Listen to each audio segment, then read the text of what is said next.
I've never seen anything like this on any given day. I have served in a clinical role in several major incidents. I was on the scene of the Soho bombing in 1999.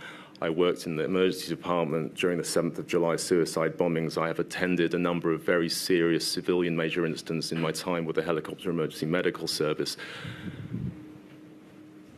And nothing that I saw during all of those events was as bad as really COVID was every single day for every single one of these hospitals throughout the pandemic surges.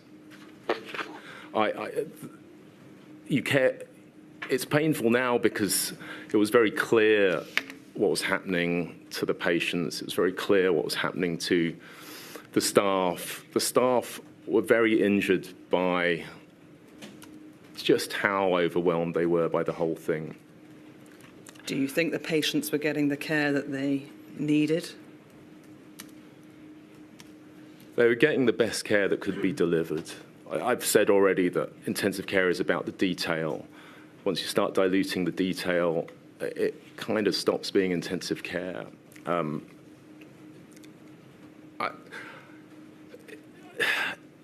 It's really hard to describe this, and this is why I think these visits were important.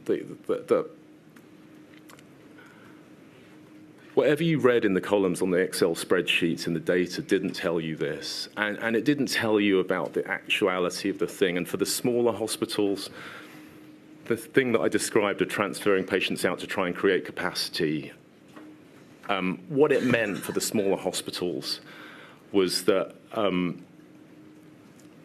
they were drowning in patients. The bigger hospitals would come in, try and relieve that pressure by transferring patients out. When you come in, you transfer patients out. You transfer out the most stable patients because they're the people who are most likely to be able to survive on more limited equipment in a moving vehicle for several hours if necessary. But what that meant for the smaller units was that they were left with a cohort of patients that were most likely to die. And for the smaller units, when we talk about the scale of death, over the next few weeks, those units would experience a mortality rate of 70% in some cases. 7 out of 10 of every patient that they had died.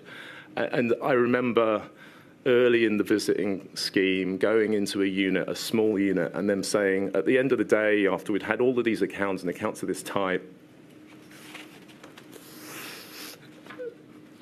and with very little to offer them, and they said, thank you for coming. We thought we were alone. We thought we were doing it. Try having a drink, Professor. Take your time. They said, thank you for coming. We thought we were alone. We thought we were doing it wrong. And I just thought, how have we left them feeling like this? How has no one told them that this is not their fault, that it is the surge that has come with COVID that has led this to happen? But if you're a unit and you're isolated in that way, how can you know that it's not you? You watch 7 of every 10 patients die. How can you know?